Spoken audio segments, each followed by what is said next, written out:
absorbers at low temperature, good emitters at high temperature. यहाँ पे Kirchhoff ने current law दिए, उसने दो चीजों पे अपने लॉ बेस किए, दो लॉ दिए उसने अलग अलग। एक उसने कहा कि कंजर्वेशन ऑफ चार्ज पे बेस्ड, जो बहुत सिंपल लॉ है, आपको समझ भी इजीली आ जाएगा। किरचॉफ का पहला लॉ था कि अगर मेरे पास एक जंक्शन है,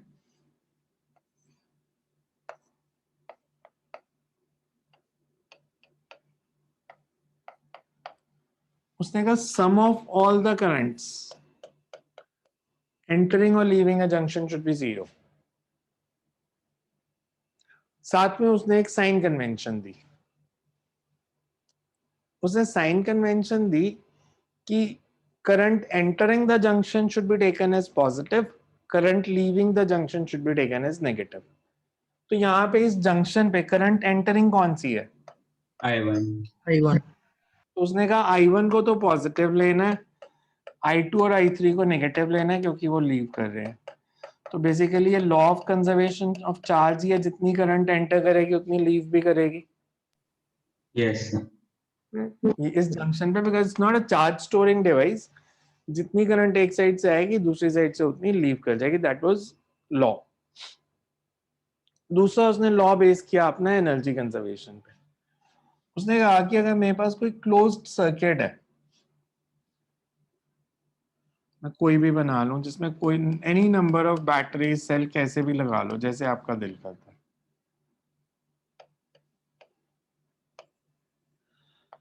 कहीं आपका दिल कर रहा है कि किसी ब्रांच में बैटरी नहीं लगानी तो मत लगाओ, 2 रेजिस्टर लगाने हैं, 4 लगाने हैं, it's a part of a large circuit. ऐसे बनाने का मतलब होता है कि और भी 10 सर्किट एलिमेंट लगे, हम उनकी बात नहीं कर रहे, हम सिर्फ इस पाथ की बात कर रहे हैं।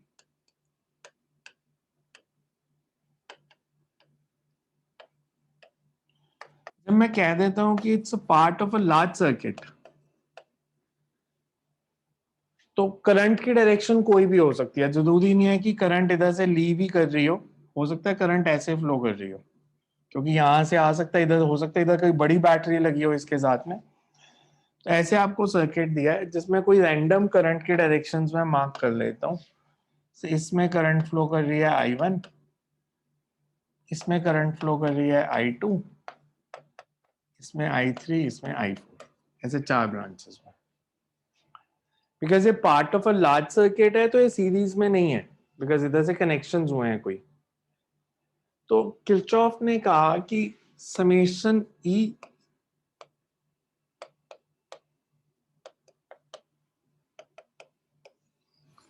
sum of all the EMFs plus sum of product of current and resistance, that should be zero for any closed path. Reason इसका क्या है?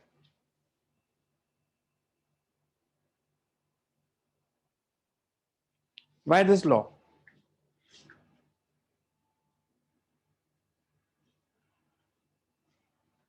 Sum of all the EMFs, मतलब ये EMF लगी हैं सारी 3 इसमें, और करंट और रेजिस्टेंस का प्रोडक्ट, करंट और रेजिस्टेंस के प्रोडक्ट को ऐड करोगे, EMFs को ऐड करोगे, that will come out to be zero. Now this is law of conservation of energy. अब लॉजिकली सोचो, अगर मैं यहां से मान लो इक्वेशन लिखनी शुरू करता हूं पॉइंट ए से, और ऐसे घूम के वापस इधर आ जाता हूं, तो पोटेंशियल इसकी अगर VA है, यहां से जब मैं घूम के वापस आऊंगा तो पोटेंशियल चेंज होगी? नो सर इन दोनों पॉइंट्स की पोटेंशियल तो सेम ही होगी ना, यस बिकॉज यहां से शुरू है वापस यहां पे आ गए। अब यहां से शुरू हुए थे, घूम के वापस इधर आ गए, तो अगर पहले मैंने VA ली थी, ये घूम के इट शुड बी VA, मतलब पोटेंशियल डिफरेंस डजंट चेंज। ये बेसिकली यही इक्वेशन है, हम इसको पहले भी यूज कर चुके हैं, मैंने सिर्फ बोला नहीं था ये किरचॉफ्स लॉ है। इसमें साइन कन्वेंशन रहेंगी। करंट एंड रेजिस्टेंस का प्रोडक्ट पॉजिटिव लेना है कब? जब opposite to direction of current जो करंट की डायरेक्शन के ऑपोजिट जाओगे तो IR का प्रोडक्ट आपने पॉजिटिव लेना है, करंट की डायरेक्शन में जाओगे तो आपने नेगेटिव लेना है। EMF को अगर आप लिखते हो, अगर आप नेगेटिव से पॉजिटिव जाओगे तो EMF शुड बी पॉजिटिव, और अगर पॉजिटिव से नेगेटिव जाएंगे तो EMF should be Negative. Negative. जब आपने किरचॉफ्स लूप इक्वेशन लिखनी है, आप सबसे पहले एक पाथ चूज करोगे कि आप इक्वेशन क्लॉकवाइज लिखोगे या एंटी क्लॉकवाइज लिखोगे। मान लो मैं कहता हूँ मैं क्लॉकवाइज लिखूंगा, तो अगर मैं यहां से इक्वेशन लिखनी शुरू करूं, पहले I1 R1 should be positive और negative? Negative. E1 positive negative? Negative. I2 R2? Negative. E2? Positive. इधर I3 R3? Positive.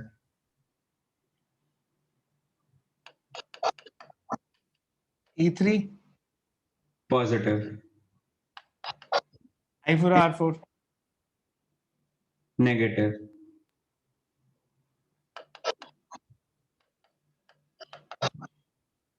इसको हम बोलते हैं किरचॉफ्स इक्वेशन। अगर मैं ऑपोजिट भी चूज कर लेता तो क्या होता? सारी टर्म्स नेगेटिव साइन से मल्टीप्लाई हो जाती, Yes, sir. तो नेगेटिव कॉमन लेके यही इक्वेशन बननी थी। आपकी मर्जी है, आपने क्लॉकवाइज लिखना है या एंटी क्लॉकवाइज लिखना है, वो आप पे डिपेंड करता है। एंड आपको इसका फायदा क्या होने वाला है पहले आज समझ लो, बिकॉज ये इसमें थोड़ी सी प्रॉब्लम रहती है साल के एंड तक बच्चों को। मान लो मैं एक हमने व्हीटस्टोन ब्रिज का प्रिंसिपल क्या पढ़ा था? अगर P by Q is equal to R by S है तो So potential difference सेम हो जाती है दो पॉइंट्स के अक्रॉस। 2 पॉइंट्स पर हम उस कैपेसिटेंस को निकाल देते थे। मान लो मैं एक जनरल सर्किट बनाता हूं,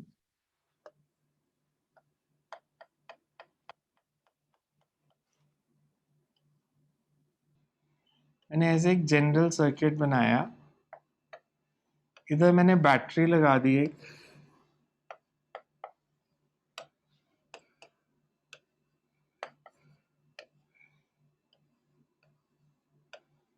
और इधर मैंने गैल्वेनोमीटर लगाया। ठीक है, मान लेते हैं इस बैटरी ने करंट सप्लाई की I,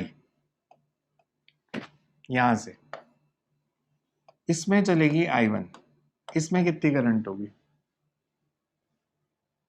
मैं कह सकता हूं I माइनस I1।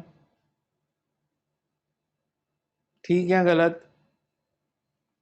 यहां से करंट आई, कुछ इधर चलेगी, बाकी इधर आएगी ना जो बच गई, तो इसमें करंट मैंने मार्क कर दी I माइनस I1। फिर ये I1 करंट इधर पहुंची, गैल्वेनोमीटर में फ्लो की IG, इसमें कितनी होगी? किरचॉफ का पहला रूल लगाओ, I1 करंट आई थी, IG इधर चलेगी, इसमें कितनी करंट? आई थिंक मेरे को सुन नहीं रही किसी की आवाज, आप बोल तो रहे होगे, जस्ट होल्ड करना।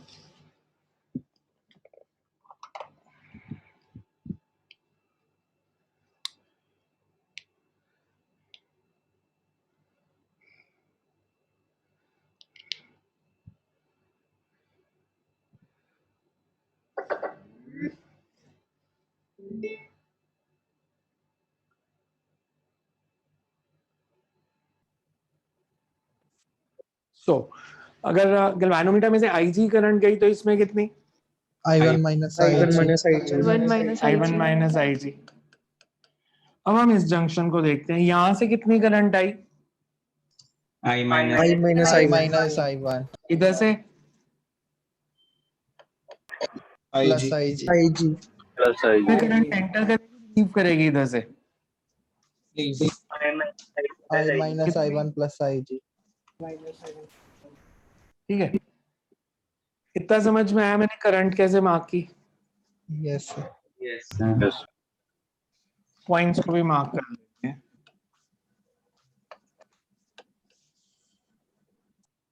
अगर मैं इसको बदलूंगा R को, तो इन दोनों पॉइंट्स में पोटेंशियल डिफरेंस बदलेगा या नहीं बदलेगा? बदलेगा। मैं अगर इसको वेरिएबल रेजिस्टेंस मानता हूं, तो मैं R को चेंज करना शुरू कर दूंगा जिससे C की पोटेंशियल बदले। इन दोनों पॉइंट्स में करंट फ्लो कर रही है IG, जिसको हम मेजर कर रहे हैं गैल्वेनोमीटर से।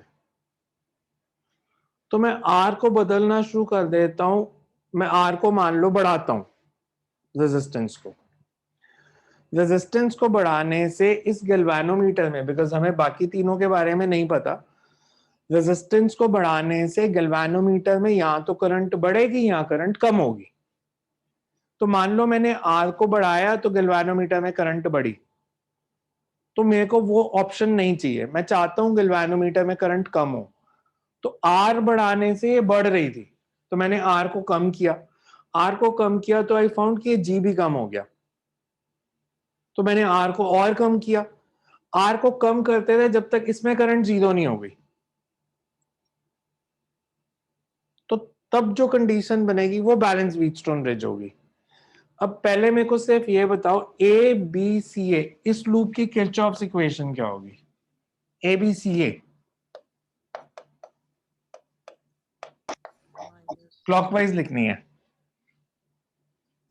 माइनस I1P माइनस I1P, आगे आते जाओ।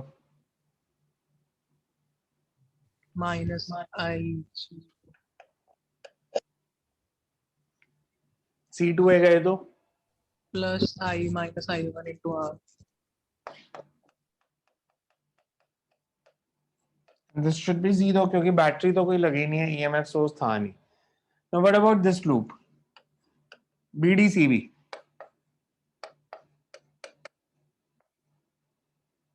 Clockwise again.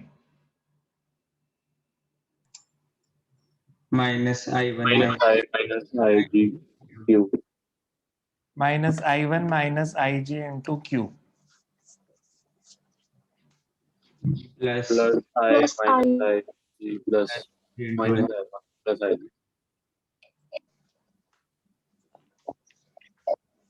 minus IG minus plus plus IG into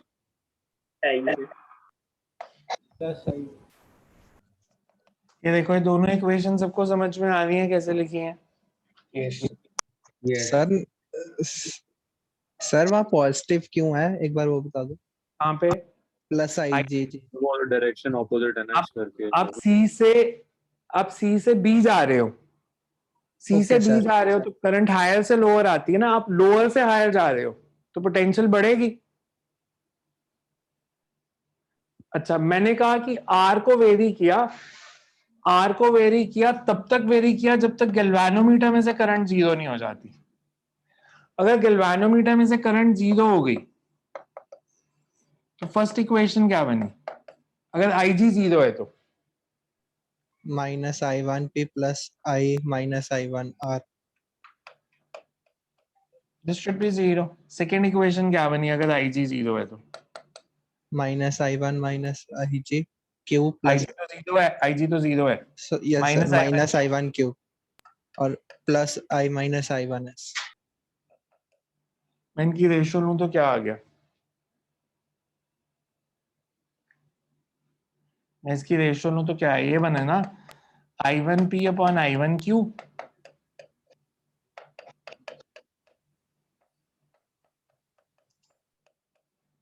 मतलब P by Q is equal to R by S। ये बैलेंस व्हीटस्टोन ब्रिज कंडीशन है।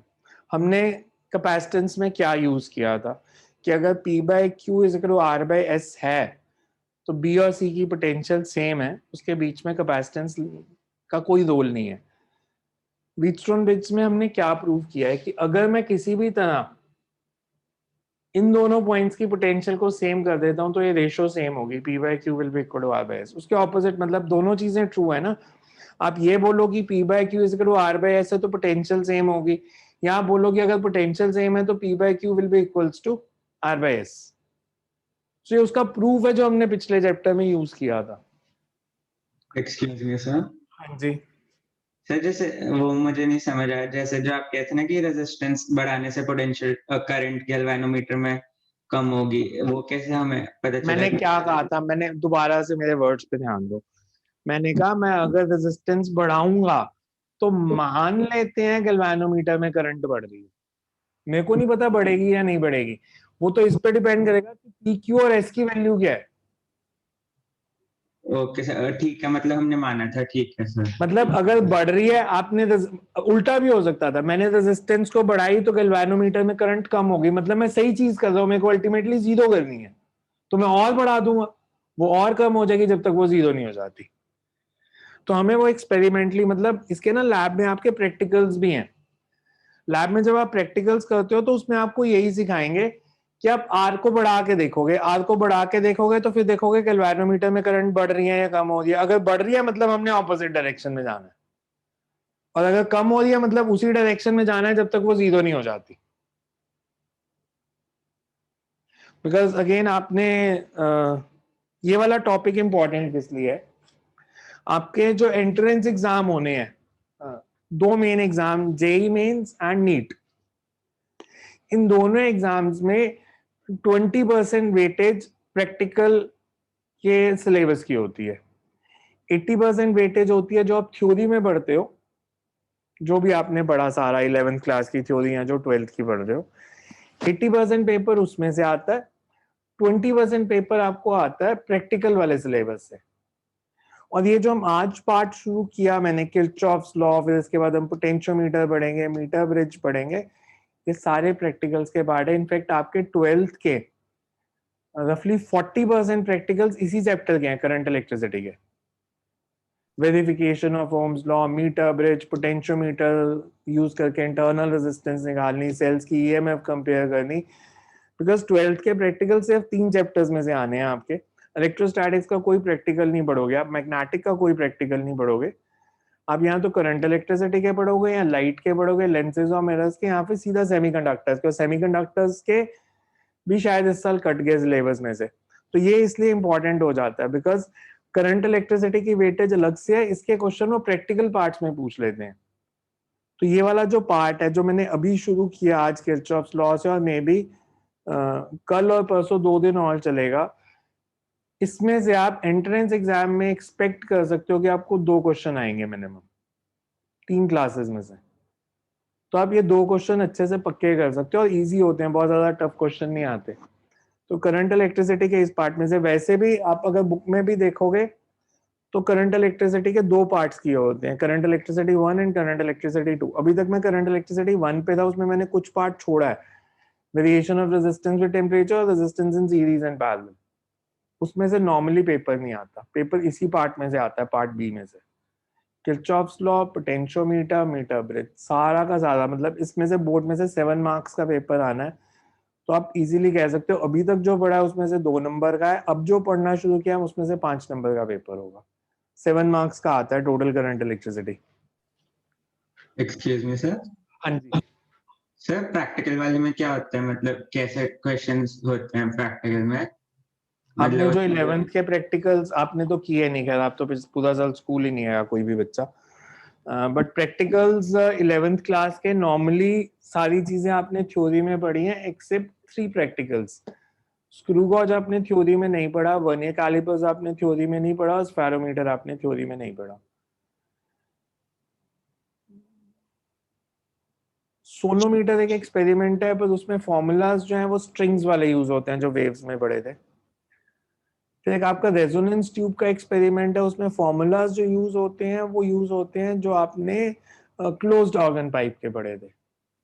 तो ऐसे जो पार्ट हैं जो थ्योरी में भी हैं और प्रैक्टिकल में भी हैं, वो ज्यादा इंपॉर्टेंट हो जाते हैं बिकॉज उनमें से क्वेश्चन ज्यादा आते हैं।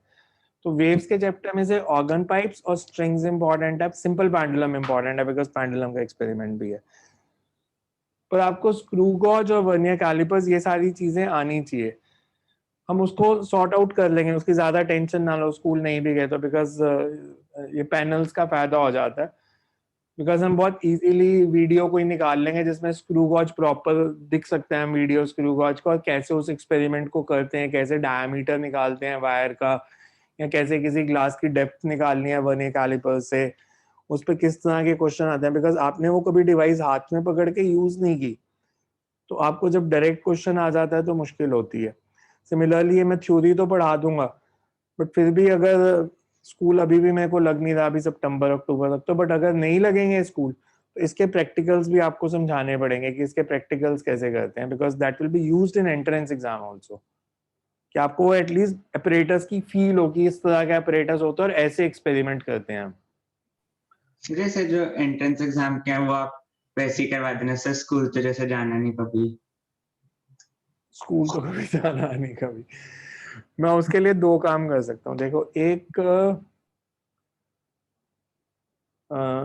या तो आपको किसी स्कूल के लैब के, बिकॉज बॉम्बे का एक स्कूल है जिसके वीडियोस बहुत अच्छे हैं, पुडा स्कूल है वहाँ पे, जो ने प्रैक्टिकल्स के लिए वीडियोस बनाए थे। मतलब उनके टीचर्स ने एक्चुअली एपरेटस के ऊपर खड़े होकर सारे एक्सपेरिमेंट करके दिखाए थे। मैं उसके वीडियो यहाँ पे सामने स्क्रीन पे शेयर कर दूंगा, फिर वो समझा भी दूंगा, उनकी वॉइस को म्यूट कर दूंगा और आपको बता दूंगा वो कैसे कर रहा, कौन सा एक्सपेरिमेंट कैसे कर रहा है। ज्यादा टाइम नहीं लगेगा। अगर मतलब हम प्रैक्टिकल करेंगे ना, अगर आप 12th के सारे प्रैक्टिकल करने के लिए मेरे को किसी भी दिन 3-4 घंटे दे दोगे, मैं सारे करा दूंगा कि ओके सर। वीडियोस दिखा के कैसे। तो 3-4 घंटे का काम है। स्कूल वाले भी यही करते हैं। जो बच्चे कभी स्कूल नहीं आते उनको फाइनल प्रैक्टिकल से पहले एक दिन बुलाते हैं, सारे एक्सपेरिमेंट उसी दिन करा देते हैं कि आप एक बार ही कर लो। मेरे को प्रैक्टिकल के मार्क्स की टेंशन नहीं है, वो लग जाते हैं। दैट्स, वो तो इंडिया में ऐसे नाम के प्रैक्टिकल्स होते हैं, बट हाँ, क्योंकि वो एंट्रेंस में आने इसलिए आने चाहिए। सो यू कैन राइट, पहले तो किर्चॉफ्स लॉ ही लिख लो, फिर इन सबको धीरे धीरे करते हैं चीजों को। Can write Kirchhoff's law, Kirchhoff's law.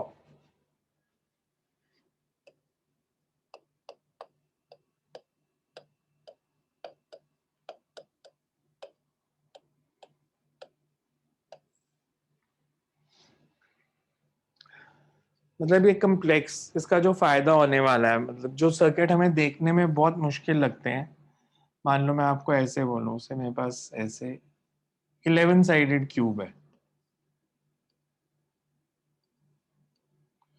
हमने कैपेसिटेंस में याद है 12 साइडेड किया था। मैं बोलूं इसकी रेजिस्टेंस निकालो अगर हर ब्रांच की आर है, तो यू विल ऑब्जर्व कि ये वैसे मुश्किल है पर किर्चॉफ्स लॉ से आसान हो जाएगी। या अगर मैं पूरा क्यूब भी लूं, बिकॉज कैपेसिटेंस में मैं आपको सबसे सिंपल केस कराया था जहां पे मैंने करंट को डायगनली लिया था, इसके क्रॉस रेजिस्टेंस निकालो। इसमें सिमेट्री नहीं लगती उतने इजीली। तो ऐसे क्वेश्चंस किर्चॉफ्स लॉ से सॉल्व होंगे सारे। Second right Kirchhoff's law. अच्छा ये These बनाना है? laws, नहीं ये नहीं बनाने, सिर्फ किर्चॉफ्स लॉ हेडिंग डालो। These laws are used for, these laws are used for circuit analysis. These laws are used for circuit analysis and for finding the unknown currents and resistances in the circuit. And for finding unknown current and resistances in the circuit. And for finding unknown current and resistances in the circuit.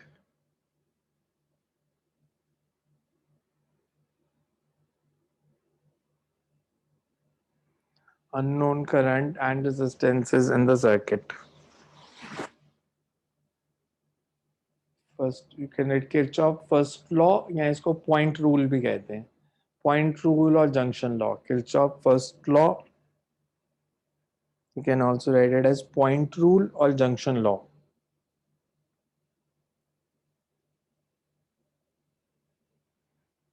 This law is based on law of conservation of charge. This law is based on law of conservation of charge and states that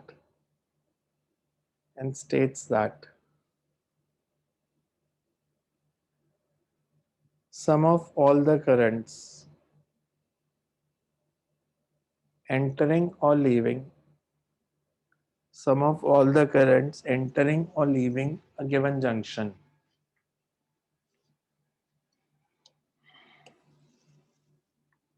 sum of all the currents entering or leaving a given junction is zero.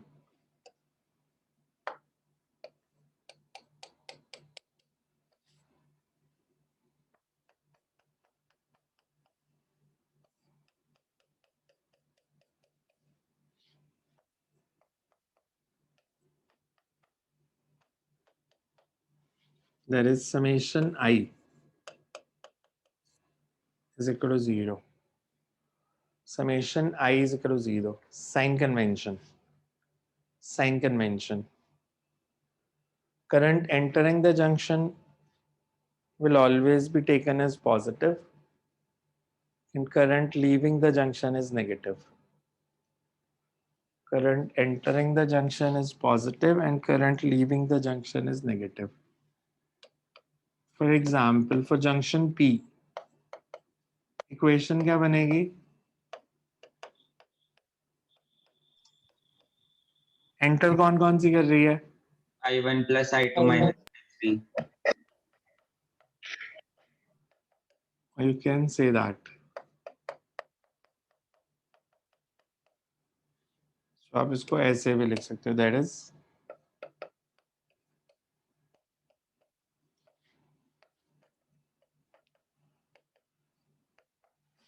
current entering the junction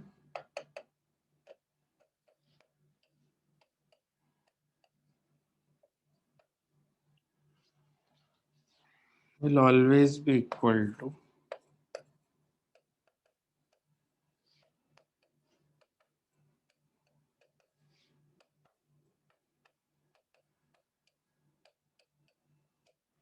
current leaving the junction.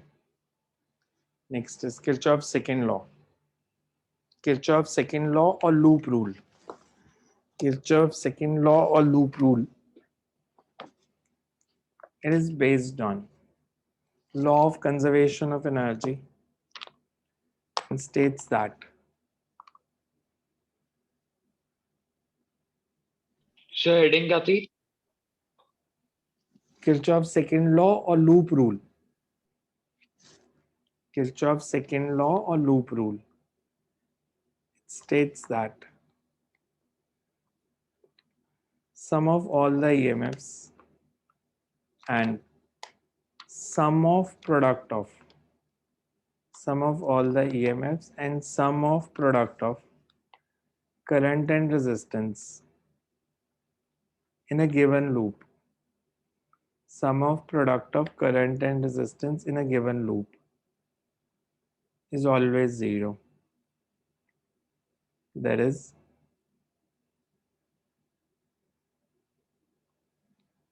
summation E plus summation IR is equals to 0.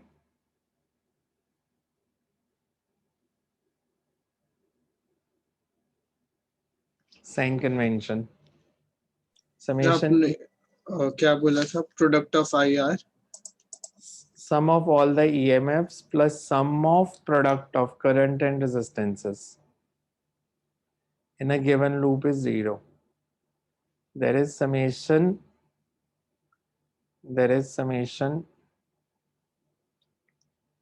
E plus summation IR is equal to 0. Sign convention. Sign convention.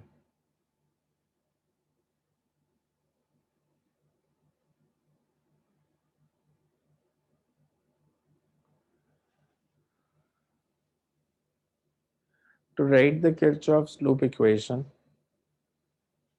we transverse the loop in any direction.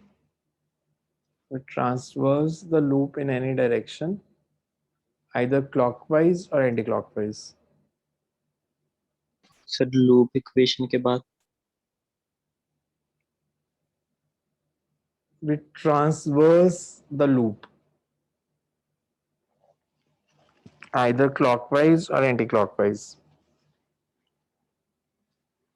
First is if negative terminal of the cell is encountered first. So EMF positive लेनी है negative, पहले अगर negative terminal है तो Positive.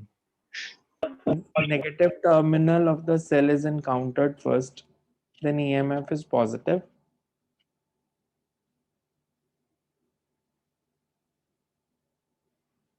And if positive terminal is encountered first, EMF is negative.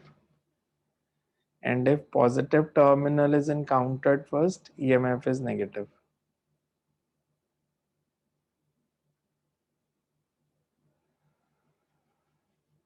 Second is sum of product of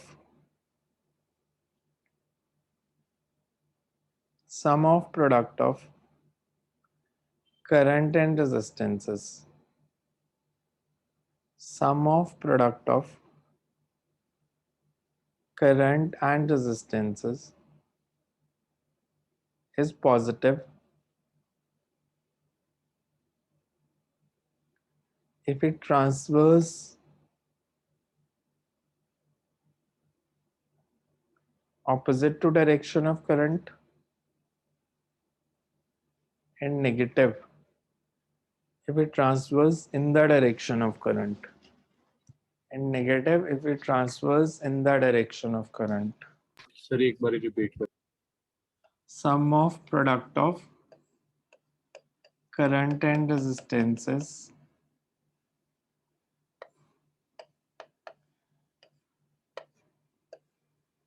is positive if it transverse in direction opposite to current,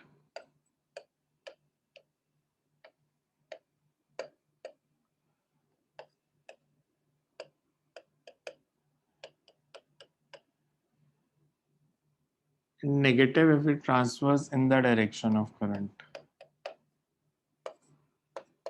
इसकी loop equation लिखना clockwise.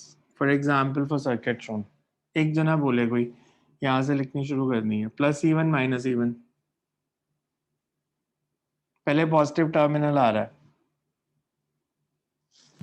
Minus minus E1, plus I1 R1 minus I1 R1, current ऐसे plus I1 R1. आगे आ जाओ, minus I2 R plus E2 plus E2. Current flow करिए, resistance तो दी नहीं, ये minus I4 R minus. I4 R ठीक है, सबको समझ में आ रही है कैसे लिखी है इक्वेशन? यस सर एक बार ही समझा दो सर. आप अगर इस पॉइंट से लिखना शुरू करते हो, पहले बैटरी आई, पहले पॉजिटिव टर्मिनल आया, पॉजिटिव से नेगेटिव जाओगे, पोटेंशियल बढ़ेगी कम होगी? सर कम होगी. तो माइनस E1. फिर अब आगे करंट फ्लो कर रही है ए, बी से ए, हम ए से बी जा रहे हैं, तो करंट के ऑपोजिट जा रहे हैं, तो I1 R1 का प्रोडक्ट पॉजिटिव या नेगेटिव? करंट के ऑपोजिट जाएं तो करंट हायर से लोअर फ्लो करती है, तो बी की पोटेंशियल ज्यादा है ए की ज्यादा? बी की. तो फिर हम जब आगे जाएंगे तो पोटेंशियल बढ़ेगी, तो प्लस I1 R1. फिर हम करंट की डायरेक्शन में जा रहे हैं, बी की पोटेंशियल ज्यादा है या सी की? बी की. तो हम जब आगे आएंगे तो पोटेंशियल कम होगी, तो माइनस I2 R2. फिर इधर आगे नेगेटिव से पॉजिटिव बढ़ गई, फिर अब करंट की डायरेक्शन में गए, फिर कम हो गई. Yes sir. So you can write a numerical based on this. Kirchhoff's law पे numerical. सर एक इसको मिनट बस ये बना लें. कर लो.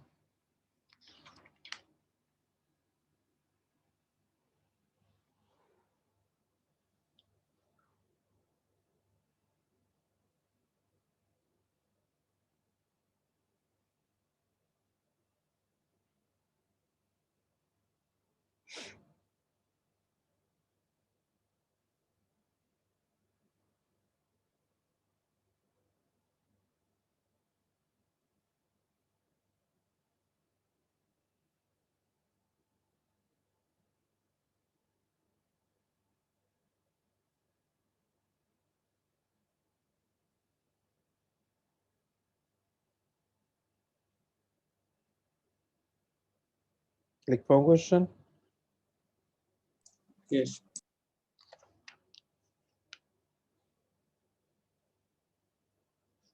Find the current I1, I2 and I. Find the current I1, I2 and I3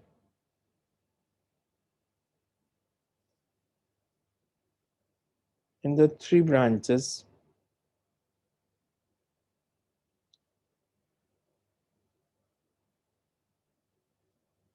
A, B, C, D, and E, F. A, B, C, D, and E, F in the circuit shown.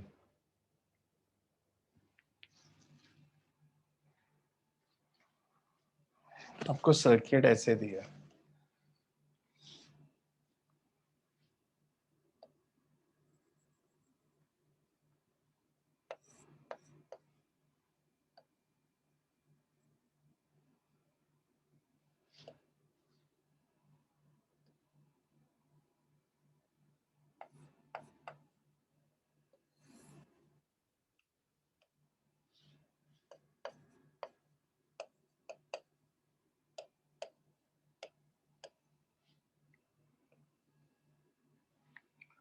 also find potential difference across cell P and Q.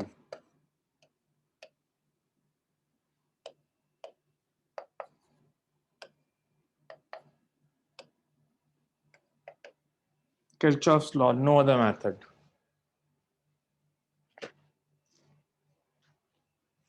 आपको इन तीनों branches में current निकालनी है।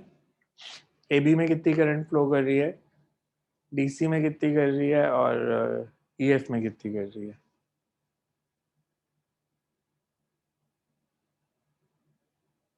ठीक है, मैं आपको अभी पहला क्वेश्चन है, बहुत मतलब टफ नहीं चीजें होती हैं, आप कुछ भी एज्यूम कर सकते हो।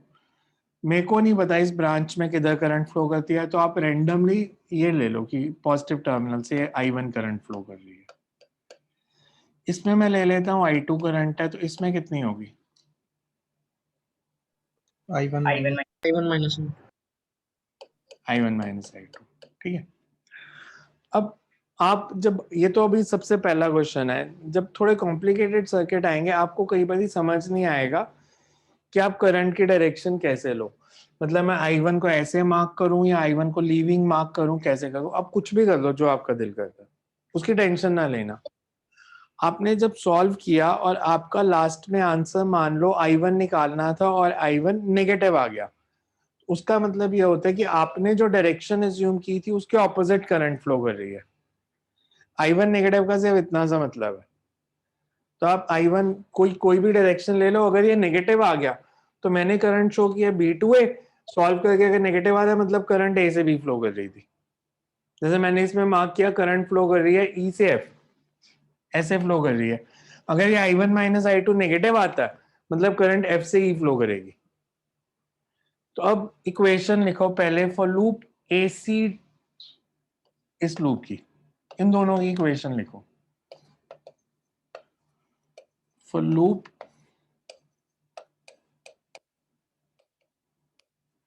AC DBA,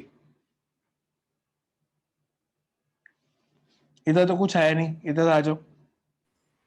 minus Plus- I into 2 इधर छोड़ दो, इधर आएंगे तो plus 12 और minus ऊपर I1 माइनस 5I1 0। अच्छा, फॉर लूप CEFD, CEFDC, इसकी Minus- equation I1 minus I2 into 3 plus minus 6 plus 2I2। ध्यान से देखो तो यहाँ से I1 I2 निकल आएगा। ऐसी इक्वेशंस आपने की हुई हैं, साइमल्टेनियस इक्वेशन सॉल्व करनी, x और y की वैल्यू निकालते थे आप, Yes sir। है ना। मैं इस इक्वेशन को ऐसे लिख सकता हूँ, this can be written as 2I2 plus 5I1 is equals to 12। इस इक्वेशन को कैसे लिखें? 5I2 minus 3I1 sir minus 3I1 plus 5I2 is equal to minus 6 plus 6। देखो ये दोनों इक्वेशंस ठीक है। सर वहां पे I1 आना है -3 है। माइनस वो कर दो इसको।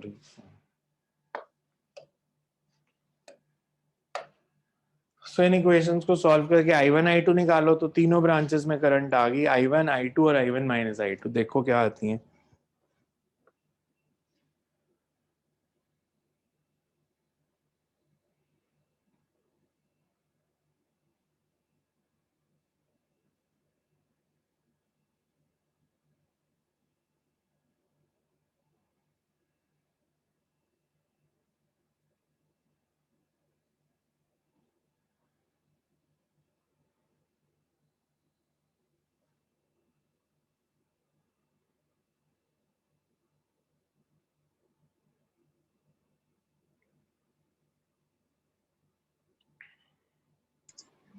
So I2 66/31.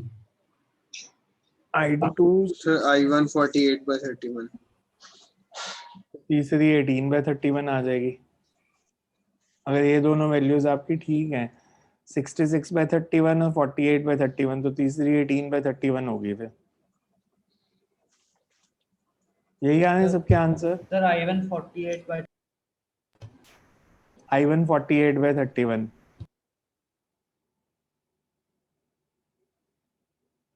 सारी पॉजिटिव में आनी है वैल्यूज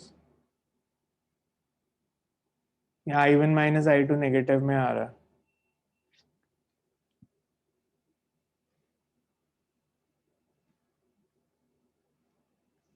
I2 कितना आया 18/31 या 66/31 या माइनस 66/31 66/31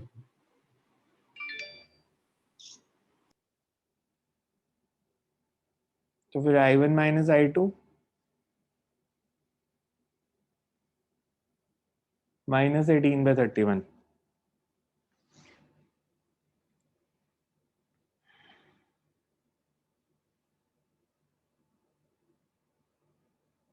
यही वैल्यूज 48/31 66/31 और माइनस 18/31 मतलब कौन सी डायरेक्शन हमारी गलत है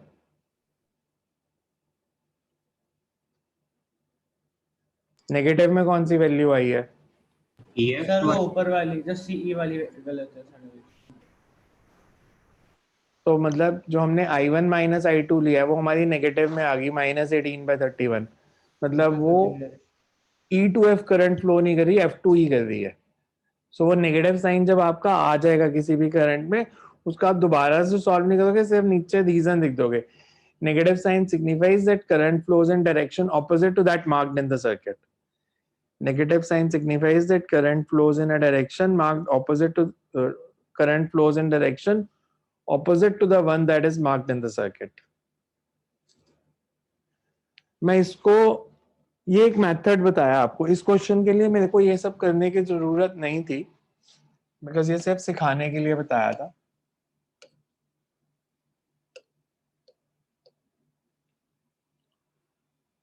मैं इसको नोड मेथड से कर सकता था मैं अगर इसकी पोटेंशियल मान लूं 0 इस पॉइंट की पोटेंशियल कितनी 12 इसकी 6.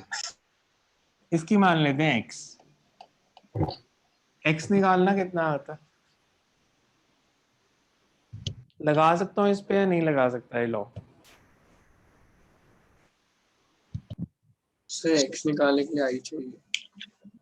x निकालने के लिए i क्यों चाहिए आप ये देखो ना मेरे को x निकालना है इसकी पोटेंशियल 0 इसमें करंट कितनी फ्लो करेगी इस ब्रांच में कितनी करंट फ्लो करेगी X/2. इस ब्रांच में कितनी होगी सर कौन सी बात by 5 ब्रांच में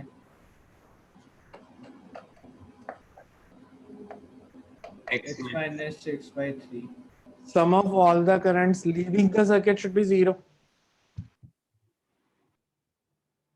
लॉ तो यही था ना sum of all the currents entering और लीविंग शुड बी 0 एंटरिंग तो कोई है नहीं मैंने तीनों लीविंग ली हैं तो 0 होना चाहिए तो यहाँ से x कितना आया देखो फाइंड x इस मेथड से सर I1 एंटरिंग नहीं है मैंने वो पिछले वाली डेरिवेशन छोड़ दो किरचॉफ्स लॉ की मैं नोड मेथड कर रहा हूँ जिसमें x को हमेशा हायर पोटेंशियल माना जाता तो यहीं से करंट बाहर जाएगी ना सारी साइड यस सर ठीक है समझ आ गया x निकालो कितना आया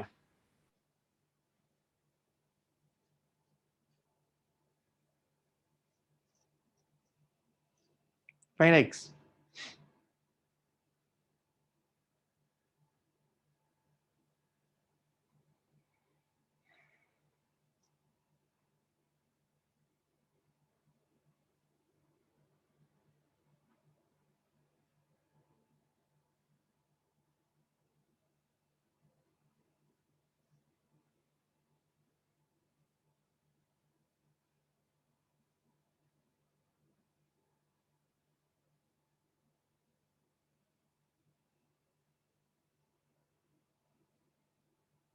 क्या ही वैल्यू x की 132/31 सर 122 by 31. 1 32/31 ठीक है। अब मैं Yeah. अगर पूछूं ये इस ब्रांच में कितनी करंट है 132/31 माइनस 0/2 तो कितनी आ गई है 66/31 31. यही आई थी वैसे भी। तो आप नोड मेथड से इस क्वेश्चन को कर सकते थे, कोई इशू नहीं था। बट ये नया मेथड सिखाया है कि Kirchhoff's is also a method, because जहां पे आपका नोड मेथड अटकना शुरू हो जाएगा किरचॉफ्स काम आ जाएगा। अदरवाइज मैं इसको नोड से परफेक्टली कर सकता था, कोई इशू नहीं था मैं इसको नोड मेथड से ना करूं। Next to right. अच्छा, दो चीजें और भी पूछी थी मैंने। Potential difference across P and Q, इसके अक्रॉस पोटेंशियल डिफरेंस कितना होगा? हमें सेल की कोई इंटरनल रेजिस्टेंस दी है? No sir. अगर इंटरनल रेजिस्टेंस नहीं दी तो potential difference and EMF will be Equal. Equal. इसका 12 उसका 6। बट कुछ क्वेश्चन में आपको इंटरनल रेजिस्टेंस दे रखी होगी, इंटरनल रेजिस्टेंस दी होगी और फिर पोटेंशियल डिफरेंस पूछा होगा। You can rate in the circuit shown, in the circuit shown, find in the circuit shown, find potential difference across B and D, potential difference across B and potential difference across cell G and H, potential difference across cell G and H.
हमको values दी हैं,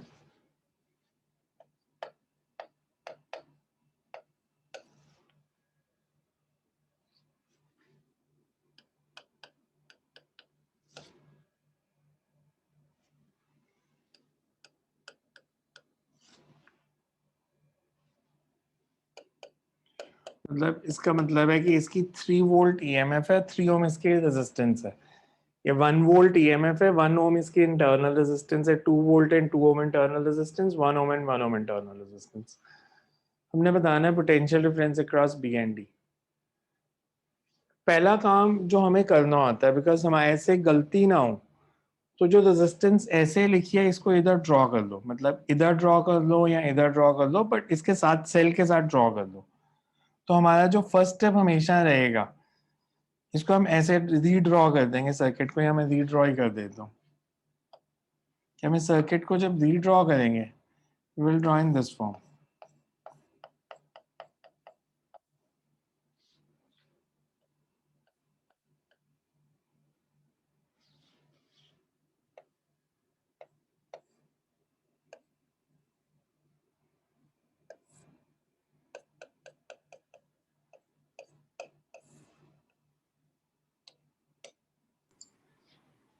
sir जैसे इससे फर्क पड़ेगा कि हम battery के आगे लगा रहे रेजिस्टेंस या नहीं, पीछे?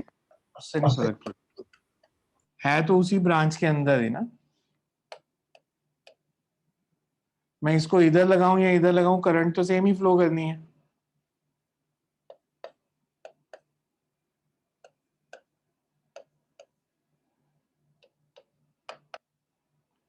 ये सबसे पहला काम मैंने किया कि इसको रीड्रॉ कर लिया रेजिस्टेंस मार्क करके। ये क्लियर है सबको? क्लियर है ये? अब अगला स्टेप Yes. मेरा होना चाहिए कि मैं करंट ले लेता हूं। मैं मान लेता हूं इसमें करंट I1 है, इसमें I1, तो इसमें I1 होगी या डिफरेंट होगी? I1 I1 ठीक है। फिर जब मैं यहाँ पहुंचा तो कुछ करंट इसमें चलेगी, बाकी इधर आ गई। yes I2 अगर मैंने इसमें ले ली तो इसमें I1 माइनस I2 आ गई, और इसमें भी I1 माइनस I2 आ गई। दो लूप्स। तो मैं यहाँ से I1 I2 की इक्वेशन बना के I1 I2 निकाल सकता हूँ। अगर मैं पहले ऊपर वाले की इक्वेशन लिखूं, उससे ADBA, इसकी इक्वेशन बताओ। यहाँ से शुरू हो जाओ या पहले खुद ट्राई करोगे? खुद ट्राई कर तो लेते कोई हैं। ट्राई कर को ट्राई करो, चलो अभी करो, करके छुट्टी करेंगे इस क्लास की। करो ट्राई। बिकॉज आप में से कुछ सोच रहे होंगे कि अब हम आराम से करेंगे ठहर के। अभी करो इसको सॉल्व। जिसका आंसर आ जाएगा उसकी क्लास खत्म।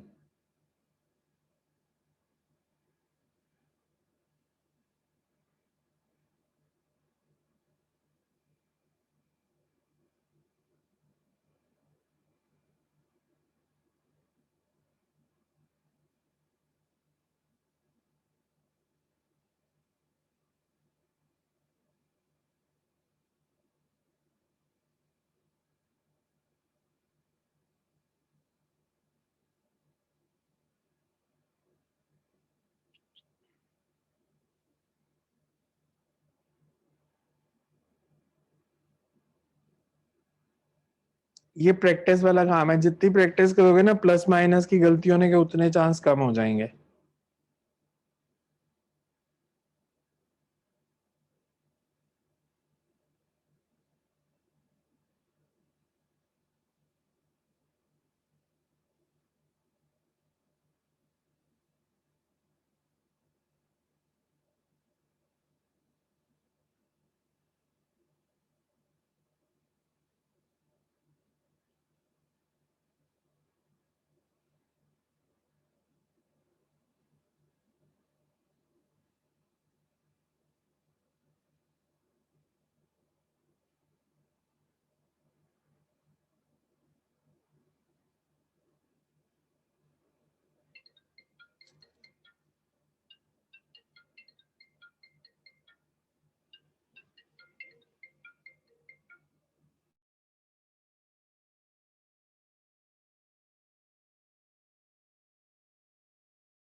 किसी की आई सर वैल्यू 2 बाय I1 या 13 है, I2?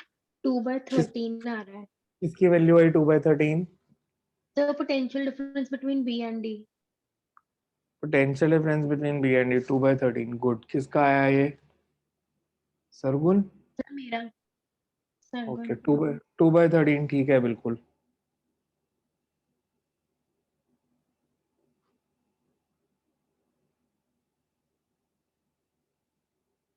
I1 आपका I1 I2 I3 की वैल्यूज क्या आई?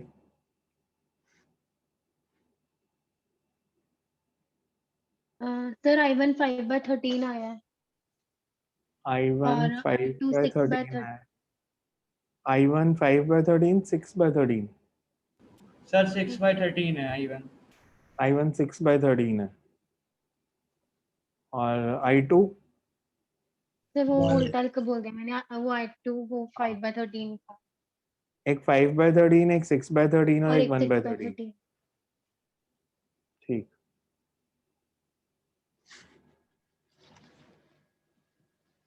मैं इसी के ना किरचॉफ्स लॉ के कुछ क्वेश्चन सेंड कर दूंगा, तो उसकी प्रैक्टिस करके देखना। फिर अभी आज रात को ही सेंड कर दूंगा ताकि आपको, बिकॉज 6-7 भी होंगे तो इट विल कंज्यूम 1 आवर, तो उनको करके देखना है एक बार ही, सिर्फ किरचॉफ्स के और कुछ नहीं लगेगा उसमें। सर एक वो जो आपने असाइनमेंट दी थी उसकी वो डाउट क्लास की भी भेज देना। कौन सी? सर वो जो ट्यूसडे मॉर्निंग डाउट क्लास थी। पोटेंशियल एंड कैपेसिटेंस की? यस उसके आंसर भी मांगे थे, मेरे से शायद स्मर्थ ने आंसर मांगे थे। आंसर भी सेंड कर दूंगा मैं उसके, क्योंकि आंसर की ही नहीं सेंड की थी मैंने, डाउट्स ले लिए थे। कर दूंगा आज सेंड दोनों चीजें। Thank you sir. और आप में से किसी को भी अगर किसी टॉपिक में प्रॉब्लम आ रही है तो मेरे से इंडिविजुअली टाइम ले लो। मैं मॉर्निंग में जनरली फ्री होता हूँ, तो मेरे से टाइम ले सकते हो। अगर किसी को कोई टॉपिक भी समझ नहीं आया इलेक्ट्रोस्टैटिक्स में से या करंट में से, तो मैं इंडिविजुअली भी समझा दूंगा, या 2-3 लोग हैं तो 2-3 को समझा दूंगा। बिकॉज जो अभी तक न्यूज आ रही है, मे बी अगले हफ्ते से ऑफिस तो बिल्कुल ही बंद हो जाएगा, तो I will be home only. कि वो कह रहे हैं प्राइवेट ऑफिस भी नहीं खोलने, सैटरडे संडे को तो नहीं खोलने, तो सैटरडे संडे को भी मैं घर में ही होऊंगा। तो you can ask your doubts जो भी आ रहे हैं। सर आप ना सर कैपेसिटेंस की सर एचसी के भी सर डाउट्स ले लो एक बार। एचसी के कौन से क्वेश्चंस के? उसके कैपेसिटेंस के हाँ जी।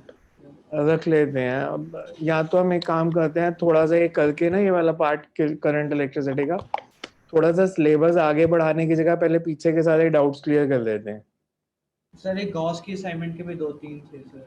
मैं वही कह रहा हूँ ना, सिलेबस एक बार ये सेकंड यूनिट करके या ये वाला पार्ट करके किरचॉफ्स लॉ वगैरह, तो एक बार ही सिलेबस रोक देते हैं। 2-2 क्लासेस लगाऊंगा तो मे भी हो सकता है आपका बैकलॉग इकट्ठा होना शुरू हो जाए फिर, बिकॉज हमें आराम से करने की जरूरत है। हमारा सिलेबस ठीक पेस पे चल रहा है। हाँ जी। क्वेश्चन का I1 I2 की वैल्यूज कैसे आएगी? किसकी? इस वाले क्वेश्चन की I1 I2 की क्या वैल्यूज आई थी?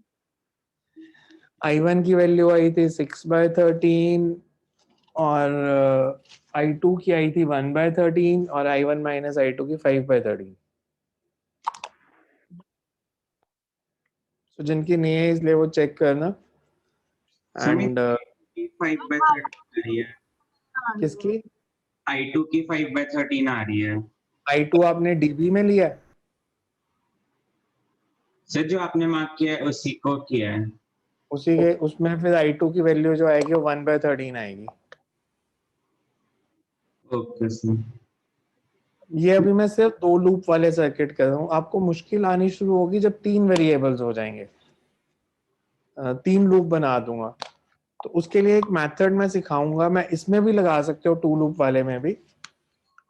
एक मैं आपको मेथड बताऊंगा जिसको लूप करंट मेथड होते हैं, कल करा दूंगा उसको, या मैश करंट मेथड बोलते हैं। Mesh current method Kirchhoff's law की मॉडिफाइड फॉर्म है। उससे कैलकुलेशन थोड़ी सी आसान हो जाती है, पॉइंट रूल लगाना ही नहीं पड़ता, कैलकुलेशन रिलेटिवली इजी हो जाती है, बट स्कूल एग्जाम में अलाउड नहीं है। तो कॉम्पिटिटिव के लिए सीख सकते हो। स्कूल एग्जाम में कहूंगा कि इमरजेंसी में लगा सकते हो, कि अगर किरचॉफ से नहीं निकल पा रहा तो मैश करंट लगा के सॉल्व कर देना। ऊपर लिख देना यूजिंग किरचॉफ्स लॉ, ऊपर मत लिखना यूजिंग मैश करंट, नहीं तो क्रॉस लग जाएगा। बिकॉज वो बीएससी का मेथड है, बोर्ड ने कहा उससे नहीं करने क्वेश्चन सॉल्व, इससे इजी है। तो हम मैश करंट सीख लेंगे, पर वो कॉम्पिटिटिव में यूज करना, बोर्ड में प्रेफरेबली किरचॉफ से ही करना। Excuse me next sir. Time करते हैं। हाँ जी सर जैसे 11th में सोनोमीटर और रेजोनेंस ट्यूब के अलावा और कोई है जो कंपटीशन में आ सकता है practical? Screw gauge vernier callipers practical नहीं, उस पे बेस्ड क्वेश्चन। जैसे क्या कैसे क्या पूछते हैं, मतलब जैसे वो आपको मेन स्केल रीडिंग दे देंगे, वर्नियर स्केल रीडिंग दे देंगे, फिर आपको डायमीटर निकालने के लिए कहा होगा, या resonance tube first resonance length और सेकंड रेजोनेंस लेंथ दे देंगे, they will say find the frequency of tuning folk. Okay sir. जैसे वैसे जैसे हमने क्वेश्चंस किए थे उनसे हो जाएगा ना, जो सोनोमीटर और रेजोनेंस ट्यूब हो जाएगा, तो स्क्रू गॉज और वर्नियर कैलिपर्स थ्योरी में नहीं है, वो सिर्फ प्रैक्टिकल्स के टॉपिक हैं। जैसे इसमें भी जो हम थ्योरी पढ़ेंगे, पोटेंशियोमीटर, मीटर ब्रिज, फॉर्मूला तो वही है, पर कई बार वो डाटा इस फॉर्म में देते हैं कि आपको क्वेश्चन पढ़ के समझ नहीं आता कि वो क्या दिया है। तो अपरेटस देखा हो तो समझ आ जाता है, फॉर्मूला नया नहीं होगा, पर अपरेटस एटलीस्ट देखा तो हो ना, तो मैं वो ऑपरेटर्स की फोटोग्राफ्स नेट से लेके यहाँ पे आपको दिखा दूंगा कि वो ऑपरेटर्स एक्चुअल में देखने में कैसे होते हैं। आपको मैं सर्च करने के लिए इसलिए नहीं कह रहा बिकॉज सोनो इससे मान लो मीटर ब्रिज है, तो मीटर ब्रिज के गूगल पे सर्च करोगे वो बहुत सारी इमेजेस आ जाएंगी। तो आपने बिकॉज कभी देखा नहीं, तो आपने भी जैसा अमेरिका में मीटर ब्रिज मिलता है जिस तरह का, बिकॉज वो हर कंट्री के हिसाब से अमेरिका में बहुत रिफाइंड ऑपरेटर्स होते हैं, तो जैसे इंडिया में होते हैं मैं वो इमेजेस दिखा दूंगा कि आपकी लैब में कैसा होगा। बिकॉज इमेजेस तो बहुत सारी मिल जाती हैं गूगल पे, मतलब वो तो छोटी से बड़ी लैब सबकी इमेजेस निकाल देता है। तो मैं आपको प्रैक्टिकली वो इमेजेस दिखा दूंगा जो आपके स्कूल के ऑपरेटर्स हैं। Thank you sir.